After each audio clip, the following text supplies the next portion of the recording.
I'm Nigel James Pope. I'm 63, born on the 1st of October 1960, and I come from a little village in Cornwall called Penwithick, little tiny village, not far from St Austell and the now renowned Eden Project. It's about a mile from the Eden Project, so that's where I'm from, and I was born at home. I'm the oldest of five, and they don't normally have the first child born at home, but in this case, the midwife came around, and I was actually born in what was my granddad's house then, because we were, mum and dad couldn't afford to have their own place, so we were living with my granddad at the time. Well, the village where I lived, it was a little local village where everybody knew everybody. It had their own local bobby as such, a local policeman, and it was a great time. We used to play around it as kids, as you do. We used to, just basically use the whole village as our playground. It was an amazing place. We had a plantation with bamboos. We used to go play hide and seek and everything. And of course, we had like a cliff face as well with a long, tall rope that we used to jump on and swing off and swing out. And a few of us ended up at the bottom a bit quicker than we should have done. A bit of fun. A few broken bones occasionally, but yeah, it was a fun time. I enjoyed the little village, living in the village life. The village probably only maybe 1,000 people, if that. Might not be even that many. It was a very small village, but it was just near St Austell, which is a larger town, a bigger town, and not far from Truro, which is the city of Cornwall. When I was growing up, we had loads of friends. We were all sort of, I've always been a people person, so I've always been friends with everybody, even sometimes with my enemies, because that's how I am. I don't like having enemies. I don't like being upset with anybody. I don't like anybody being upset with me, and that's the way I've seemed to have lived my life. I hate upsetting anyone, so I would sooner upset myself than upset somebody else. That's me, and I think that's come out through, and a lot of people realise that. School, I enjoyed school. Where was it? It was just we used to have to walk to school before they came in with school buses, but it's one of those old stories where you get the violin out. I had to walk 10 miles to school, but it was only actually about three-quarters of a mile to walk to the school. What was the name of your school? It was Treverban CP. Well, it was the primary, and yeah, I remember some great times in there. We used to have fancy dress parades there, even, so maybe I was meant to come to Benidorm, where you have the largest, fancy dress party in Europe. But yeah, I remember playing the recorder or trying to murder a few songs with the recorder.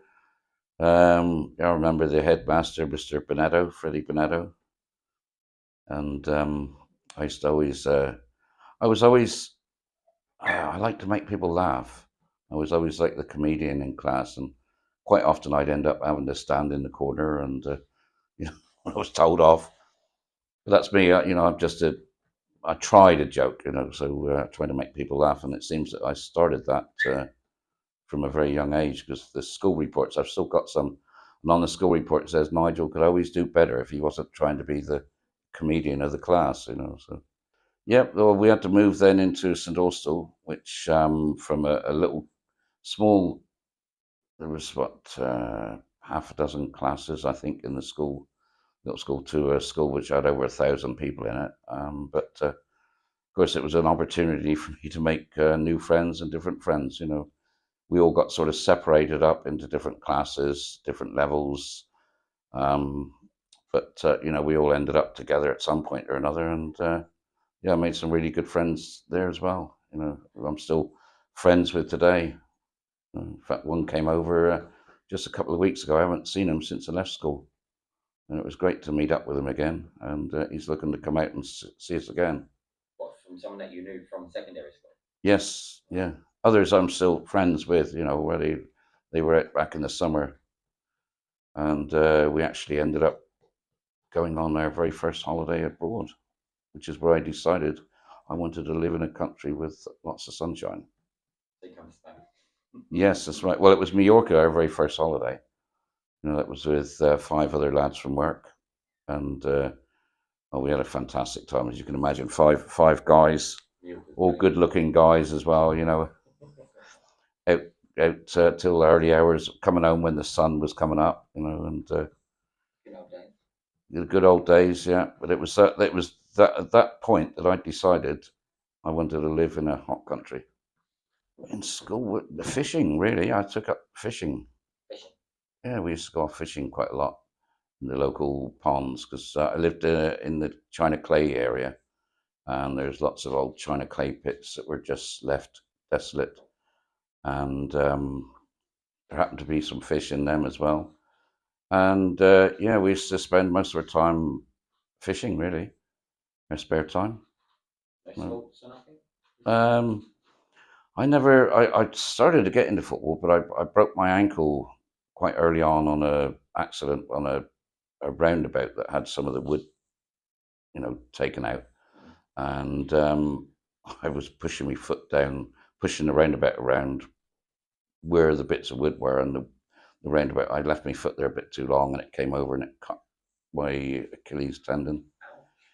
And it got sewn back together, but it was lots of strong. So whenever I kicked the football, and that was my right foot, it hurt. So of course football was out then, and I used to do well at javelin. I used to be good at target sports and throwing things, discus, um, the javelin. But I was a little bit chubby back in those days. But I did manage to try and do as much as I could. I was very keen in having a go at everything. I'd always I'd never sway away from anything. I remember at school in the secondary, it was a county primary, and we were doing the sports. I'd already entered for the javelin and the discus because that's things that I was good at, and they needed someone to go in the 1,500 meters. And that's me being me. I said, "Well, if nobody else is going to do it, I'll do it. Just because I'll have a go." And it was 3 courses around the racetrack, and I think everybody else finished while I still had one lap to go, and it was amazing because I wouldn't give up. I carried on going, and I was last, and I was way last. But when I got over that finishing line, I had the biggest roar from the crowd than anybody else did because they were all pleased, and give me the support, for doing it. And I even ended up with a certificate at the end of the year for the best effort award. I got certificates because I won the discus and I did win the javelin as well. But I also got an extra special award that they made because of the effort they saw that I put in. So, that was, I'm quite proud of that one. First ever job, yes, selling ice cream on Par Beach. Well, like an ice cream store. I was working for Kelly's Ice Cream, and we used to go off down to the beach. Well, we used to meet up at Kelly's the depot, and we used to get assigned different places. I quite often got assigned Par Beach, and I'd spend the day. There'd be like 6 vans because the beach was quite a long beach, and there'd be 6 vans, and I'd be in one of those vans for 8 hours or so. We used to get a dinner break. We used to get someone come along and take over for an hour. But at 15, while I was still at school, that was my first job in the summer, and I enjoyed that much. I ended up working on school weekends, and I was going out with the van drivers, going out to different places, going around the local area. And because I knew I've always had a good, we used to go off push biking everywhere and all the villages and everywhere, and I sort of knew all the right places.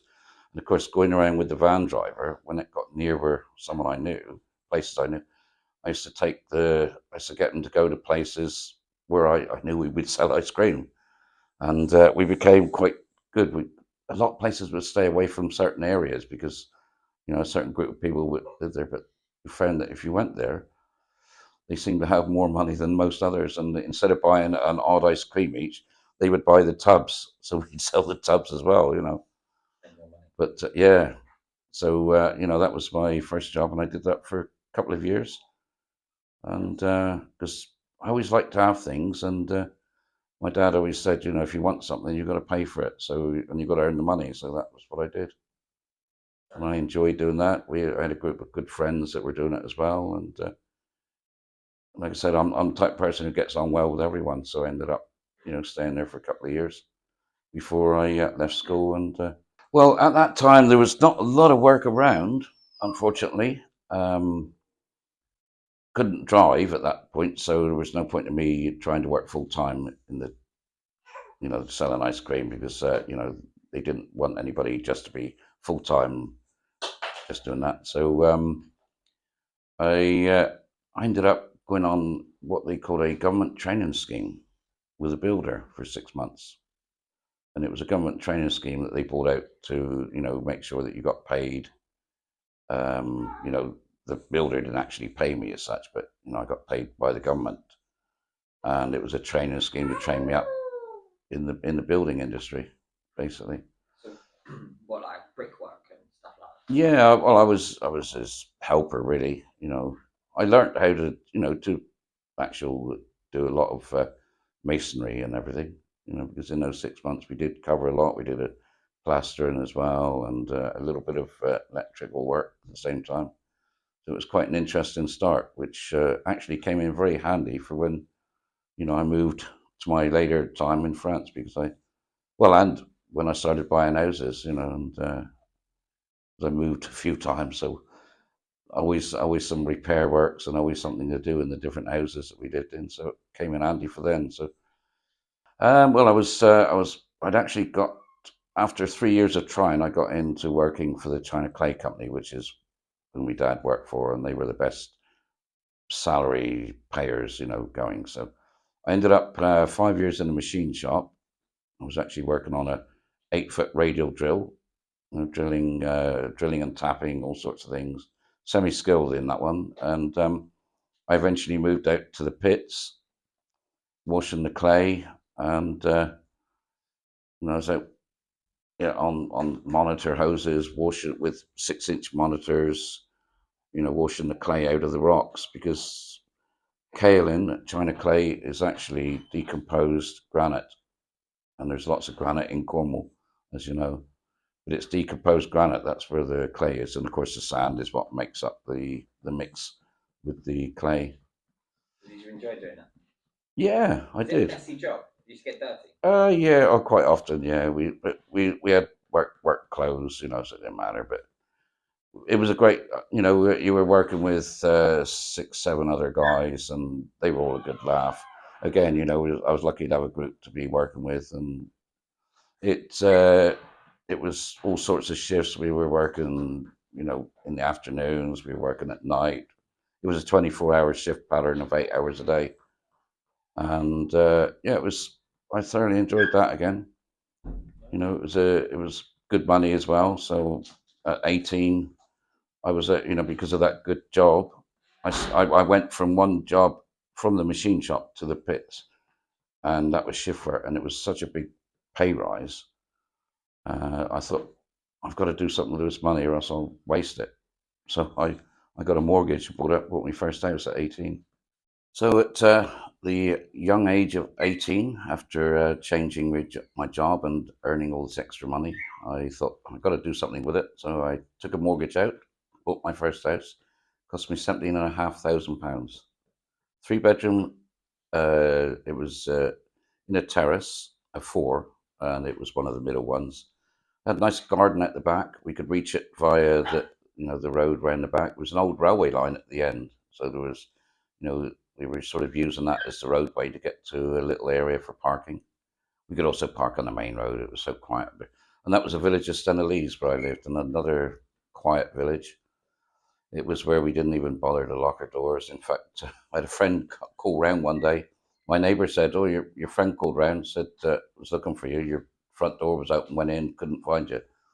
And they came in and asked where I was, and they said, "Oh, Nigel's gone into town, get some shopping." I said, "Yeah, but the house is unlocked." I said, "Well, you know, that's how it is around here. It's safe, you know." That's how it used to be, And actually, our neighbour was quite nosy, so I knew that nobody would get past our eyes anyway. So it was like having an early warning security camera back in those days. But no, that's how it was back in those days, and it was really great. And so I had my first three-bedroom house at 18 years old, How and long that was you was. there for? I was there for about. It's funny because I was there for about 3 years in total, and I got with I managed. I say managed.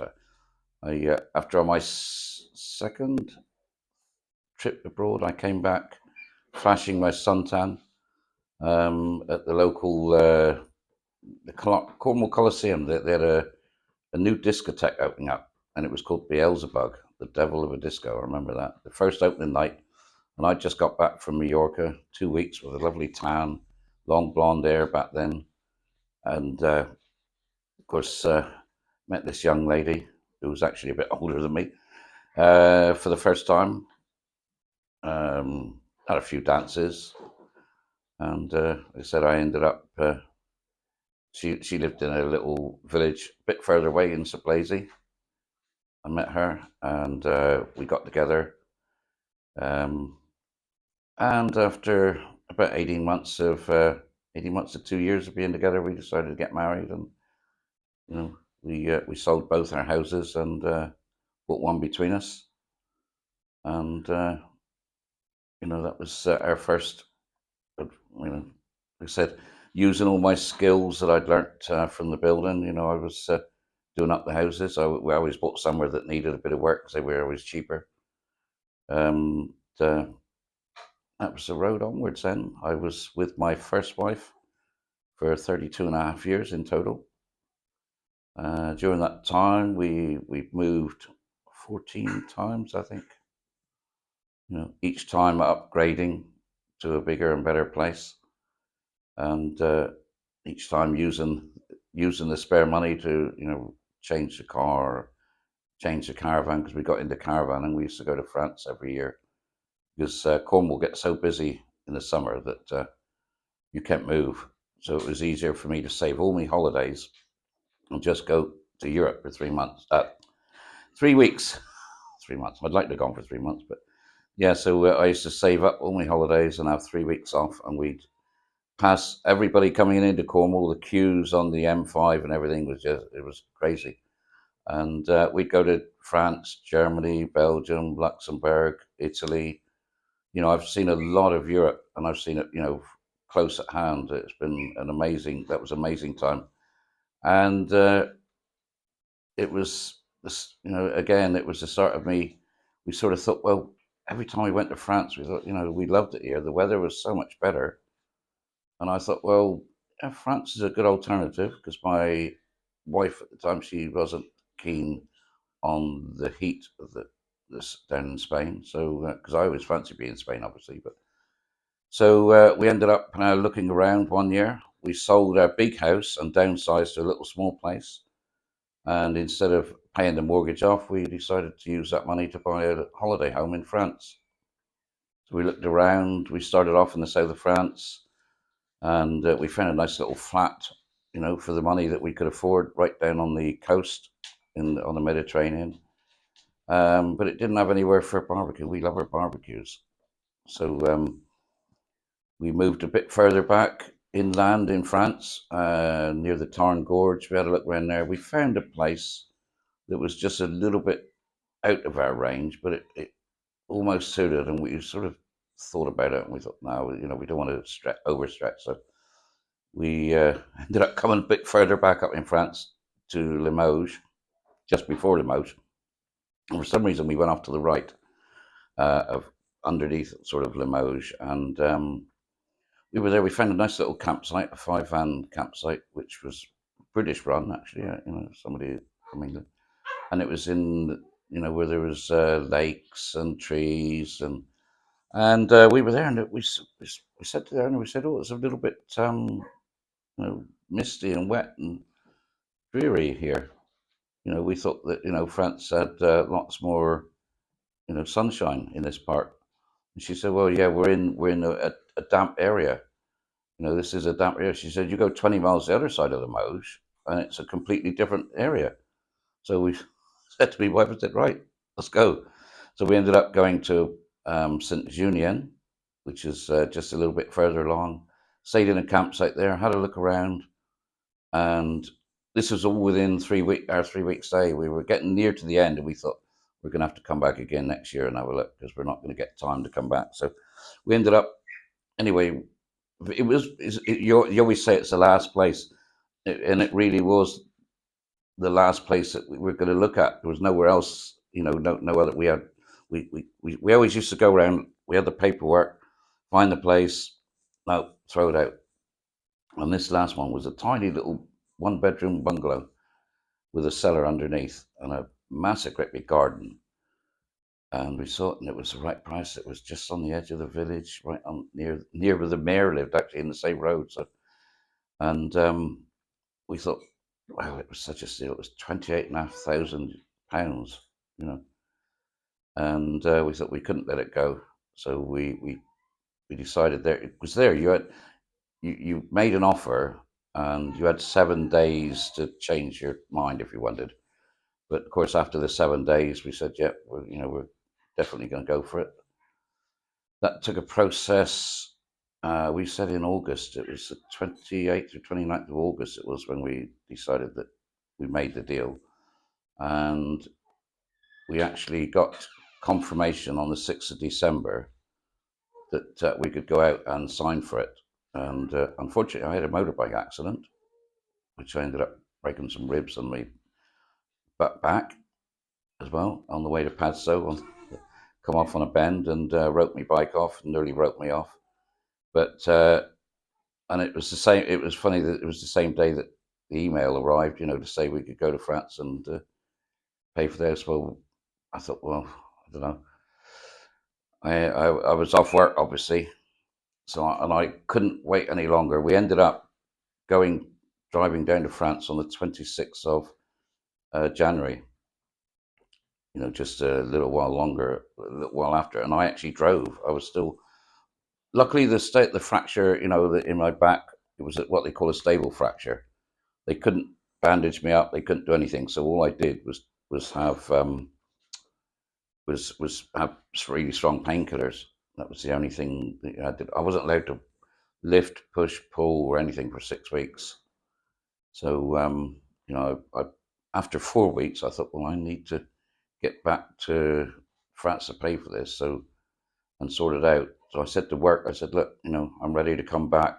Can you put me on light duty? So they gave me a little job, and I was just messing about with the printer and everything. So that was a way then for me to get down to France quicker to pay for the house. That's what I wanted to do. I wanted to get that. I didn't want to lose it, sort of thing. Because the trouble is, there's lots of people getting gazumped in the UK, and it was a time when that sort of thing was happening. And I thought, no, I'm going to risk. Well, I'm going to go back to work. I could have had 2 or 3 months off work with the injury I had, but the thought of buying the house, made me go back to work, forced me back quicker. But I thought I got to go back to work before I can book the time off again to go down to France. So we did that anyway, and that was our start of living or being abroad. Because 6 months after we bought the house, the company I worked for, they said they wanted to get rid of 800 people, and they were offering our early retirement and a voluntary service as well. So we and they planned it for 18 months ahead. This was a big thing that they were planning, the big changes. So, I had a word with my wife then, and I said, 18 months, that gives us time. Okay, we can't do our original plan, which was to rent out the house in the UK and move to France. To get the money, we needed to sell the house, get rid of the mortgage, and we'd already got the house in France, so we were then just living off our income. My wife had and myself, at the time. So we thought 18 months, that gives us time to do all those jobs and plan it and get everything sorted. So of course, 18 months later, we moved to France. And that was December 2007. Nice. And we had Christmas with Mum and our partner, and then we left on the 28th the 27th or 28th we left, and Never been back to the UK since. not lived in France. No, not lived in the UK since. No, we had What about work in France? What was you doing? work in France. I was the place where we stayed B&B, because we went back, a couple of times to France to sort things out because we had to do a few bits and pieces. There was a B&B that was close by, and they actually owned a carp lake. Well, carp fishing is why, as I said, was one of my favourite things. And to catch fish, I was used to catching a fish that you could almost hold in one hand. You'd use the two hands just to make it better. And then, with all, we moved to France, and they had a carp lake, which you had fish that there's no way you could hold them up in one hand. So it was a case of I'd help them out and do just about anything and everything. Trim the trees, cut the grass, look after around the lake, and then I ended up, fishing there myself, obviously for free, thankfully, because it was nearly €300 for a week to fish there, for anyone else, and I ended up knowing where the best spots were, how to catch the fish. I learnt from one of the guys who was like a caddy for a golfer. He looks after the people that are on the lake, and he went back to Ireland, and I thought, right, I can do that. So I ended up doing the same as what he did. I was when new people came to the lake had not fished there before, I would give them advice on what bait to use, where to put the bait, and everything, and help people catch some really big fish. So I did that. Became a handyman there. We ended up some other friends through them. They owned a house nearby that they rented out, which had a lake on it, and I ended up being the caretaker for the house. And my wife was cleaning. They when it rented out. We did the changeovers. Um, and I had 11 acres of land. Thankfully, I didn't have to keep all that down. We got the local farmer in with his to cut the grass, and he took the hay away. But I still had quite a lot. I had a ride-on mower to go around with, a posh one. I had all the still chainsaws for clearing the trees and everything. It was quite a big job. It was. In fact, I was earning more money there than I am now down here in Spain, and doing that. And we actually met up with a couple just a couple of weeks ago. We went to the corner bar for a meal with them. They're here at the moment for a little while, and we still keep in contact. That's the third time we've met them now in Spain since we've been here. So how about how many? Did you have any more properties in France? Or was it just the one? That was just the one property in France. We were there for nearly 8 years, and I spent most of that time, doing the property up. The cellar that underneath it was a mud floor. I dug out 18 inches, yeah, good 18 inches, and put it all in buckets, took it out through a window and then into the trailer. And all the earth and that came from the floor actually went over to the carp lake for their road to go around the lake, so it helped them as well. I had 22, 24 trailer loads, quite a big size. And I did it all by hand, you know. Just I had, you. I had, I had a Kango to dig it out, but I had to actually shovel it into buckets and take it out through a window that was up this high, and drop the buckets out there, walk around because it was right at the far end, and then put it in the trailer. So took it quite a while, as you can imagine. But I took it all out, and I was that much below the foundations of the house. You could see that the foundations were there, and after that was there. So I had to then underpin it. A friend showed me what to do. So me and my ex-wife, we did all that ourselves. We underpinned how it was supposed to be. We tanked it out. We put so much concrete in there; it was amazing. And again, the concrete. I had a cement mixer outside by the window, and I made this chute so that we could, and we put the wheelbarrow down underneath, and I was mixing the cement and up, and I was pouring it down the chute into the wheelbarrow, and then wheeling it up, and we eventually got it down. Got a nice. We tanked it out. We put plastic down to seal it, so it was all tanked out. I did something that I hadn't really at school. I remember doing some plastering, and I'm plastering it up on the wall, and it's just falling down all the time, and it was rubbish. But I thought, right, have a go. And I plastered the whole walls of the cellar with sealant and everything as well, so that we tanked it right out. I then put false walls up with insulation and that around. I put all the electrics in. I looked on YouTube to see how to do all the electrics so that I could do it properly, because we wanted to, we thought if we ever did sell it again in the future, it would have to be done properly. So I found out how to do it. So yeah, I rewired it. I even put a long cable from the because I thought, well, I might have a computer downstairs one day. So I got one of these 30-meter cables that went from the Wi-Fi box down to there, just in case, to make it easier, rather than using the Wi-Fi.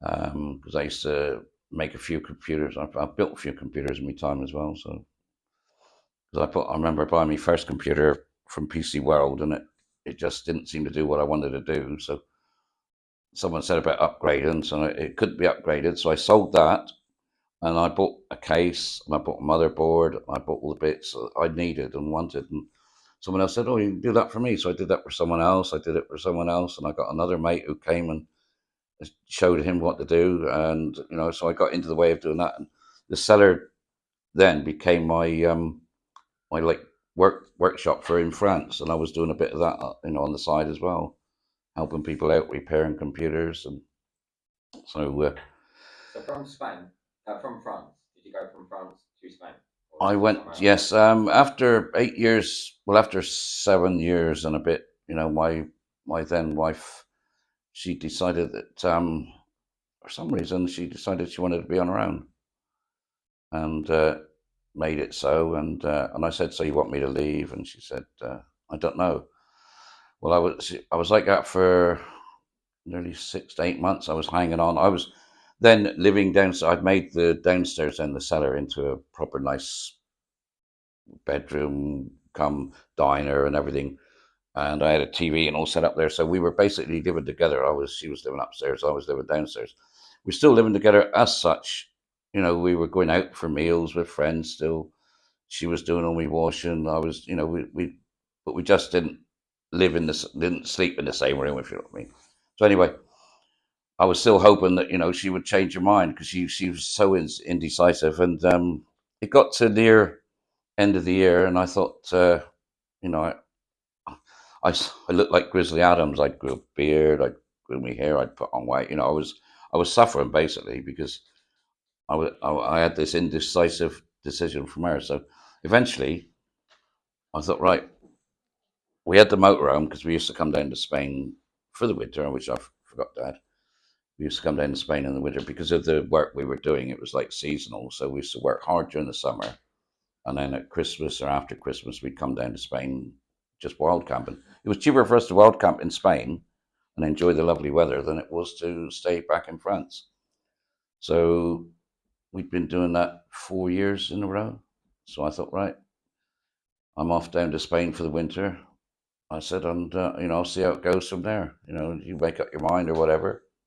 So I came down and stayed with friends in Maria, with the motorhome. Had New Year with them, and things just planned out, and I didn't go back. And I said, right, I'm staying here. This is where I want to be. So then I started to make plans to stay here in Spain. Did you ever see her again? Yeah, Oh, you did. yeah, yeah. Of course, I went back when we sold the house and everything, and moved. We stayed good friends. We've stayed good friends. She's even now asked me to be executor on her will. I don't need to put that bit in, I suppose, but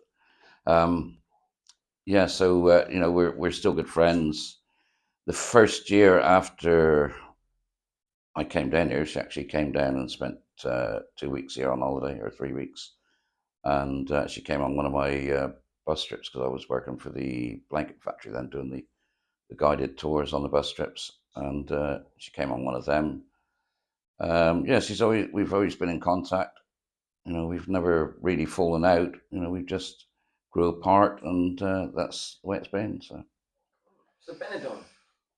Benidorm, yes. Benidorm. Well, I was living 40 minutes away, and of course, me, I'm the kind of person who likes company. So I was looking for a new lady to replace my ex-wife, and met one or two, and then of course I was on this website, Plenty of Fish. Would you believe? Plenty of Fish. So I went fishing, and I caught Nancy. That's is it amazing, really, because you sort of, I always say things happen for a reason. It was the only time I went on Plenty of Fish, and the first person that I met through Plenty of Fish. And yes, I ended up with not ended up, but I've ended up with Nancy, and best fish I've ever caught. So For someone who likes fishing. yeah, that's right. Yeah, So, Nancy, did you speak Spanish before you met? I was before I met Nancy, because I'd been down here a few months. I got the CDs out. I was listening to. I was jogging then. I was trying to keep fit and jogging and walking, and I had a set of I had an MP3 player with Michelle Thomas, I think, in it playing away. So I was trying to learn. So I sort of got a few basics because I thought, well, if I'm going to be here, I want to learn, because when I was in France, I did learn, quite a bit of French, and I could get by in French. So I thought, right, so now I got to learn Spanish. So all my French has gone out one ear, and the Spanish has come in now. And of course, when I met Nancy on Plenty of Fish, I A lot of Google Translate. well, we were using Google Translate to start with. We're talking it, and it sort of added to it, because I'd talk into it, and it would say this stuff, and I'd pass it to her, and she'd just laugh her head off. And I think, what's it done? So I'd retranslate what I'd put back into Spanish, and it was nothing like I said, and I could see why she was laughing then. Some really funny things, and it was just hilarious. We just ended up in piles and piles of laughter, so it was really good fun. It was great. So it sort of, the struggle of learning. So during COVID, I know it was a bad period. We eventually got back from, because I went to, obviously, Nazis from Cuba, so we ended up in Cuba, and we were stuck there during the first lockdown, and eventually got back into Benidorm, and there's no work around. So I thought, I hunted around everywhere. I made up loads of CVs and everything, but I got back in the August. They'd opened up before that in June, and all the jobs that were available had been taken because there wasn't so many jobs around. Obviously, they'd all been taken. So I thought, well, I've got to earn some money somehow. So I was helping a guy on Strictly Benidorm Facebook page, and I was doing videos for him, and I thought, I'll do some videos. So I started posting all of that on YouTube, all those early videos, right back from then. And I'd already started a YouTube channel as such before then, and I started posting them up. And then I was it was got to winter, and it was cold, and I thought, well, I'm not going out. So I started doing. Somebody said to me about TikTok. One of my Spanish friends. He said, "Oh, you can earn a bit of money on TikTok." So I thought, okay. So I started doing TikTok, and by then it was like winter. So I started doing games. I was getting a few people on. I got to live after going to a grow room and everything. I got to live reasonably quick, and I was doing racing games, and I was just doing chats to start with, and then I thought, I'll do some games. I got the computer. I set up it on the TV, and we had snail races, camel races, all sorts of things. People would just write their name down, and I'd put it on the thing, and they'd see their snail with their name running across the screen. And then I got more and more people said, "Oh, well, I want to be mod, want to be mod." I had so many people want to be mods. I'd already filled up with mods, so I thought, what can I do? So I quickly, I thought, right, we'll have a winners race. All those that win, I'll put them in the final race at the end of the evening, and the winner of that race becomes a mod for the day. I thought that's a way of getting everybody and anybody a chance to be a mod for the day. So that's what I did. And then, of course, once we were allowed out and we were out filming again, in after the January, I was I was out more. I was going live outside, and I found that I was getting more people on. I had 550 people on when I was sat outside McDonald's once, and I'm used, and 10 for me, I'd be laughing and joking if I got the 10. And then I'm sat there in front of McDonald's on live, and I had 550 odd people. I thought, I got to, this is the way to go. So I just kept going live and live every day. And I'd got to the corner bar up to see Ashley because that was round the corner. And he said, "You ought to do guide. You ought to be the guide." And it was Ashley who inspired me to call myself the Benidorm TikTok guide. So you've got to thank Ashley for that. And that's what it's been ever since. Well, we yes, when Bargain Loving Brits were here filming, someone said to me, "Oh, they're looking for people." So I went to go to one of the interviews at Happy Days bar, and I spoke to a guy there, and he didn't seem very interested. He said, "Yeah, I'll put it down." I never heard no more. Then I was home sitting there one evening. I had a message on Messenger, so I answered it. It was a phone call, and it was a young lady, and she said, "I'm from Bargain Loving Brits. I've just been sat here, a bit bored, been on TikTok." She said, "You came up as the Benidorm TikTok guide." And she said, "I carried on, and you came up again, and I see I've done a bit of research and found that you've got quite a big following. Would you be interested in being on the show?" So of course I thought, yeah, well, after sort of losing the first chance, and I thought, yeah, of course I would. After the Bargain Loving Brit show got me on, I had a Layla from the Daily Star in the newspapers talking to me, and they did an article where I ended up, being, said that people travelled 900 miles just to come and see me because they'd seen Benidorm, and also that I got this name, the King of Benidorm. That's what Layla crowned me. She crowned me the King of Benidorm, and through that, it's all good fun. So we've played on that now.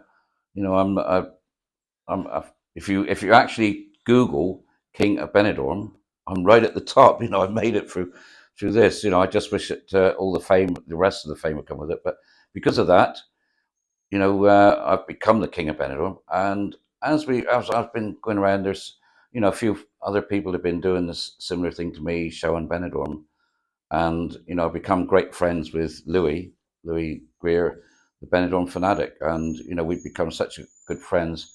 He's actually got into the tabloids now, and he's the Duke of Benidorm. We called ourselves a royal family before that because we just it's great that there's a few of us around that we're showing all of Benidorm in all our different ways.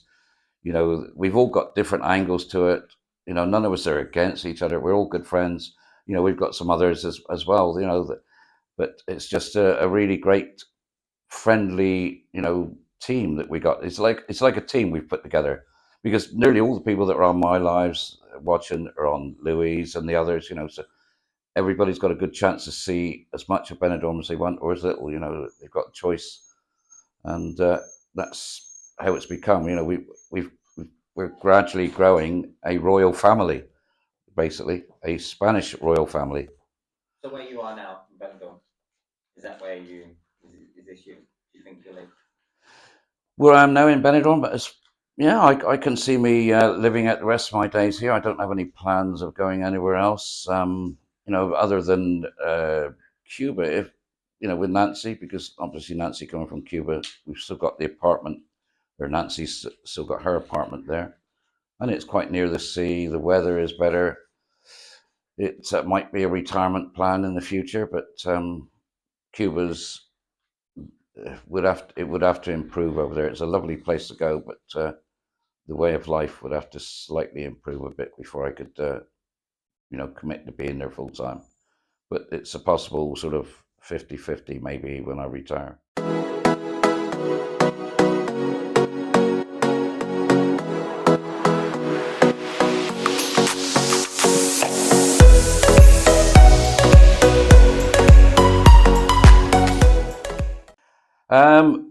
To all my followers, thank you very much for all the support that you've given me so far, and I hope to continue doing what I'm doing because I know you will love it. And yeah, it's just thank you so much for helping me. You've got me to this. You're the ones that inspire me. You give me that adrenaline to keep going when we've hit those rock bottom times, because we do hit a few rock bottom times when we've had to keep changing accounts. And so, but you guys You're amazing. Thank you for all the support, and thanks a lot. Yeah.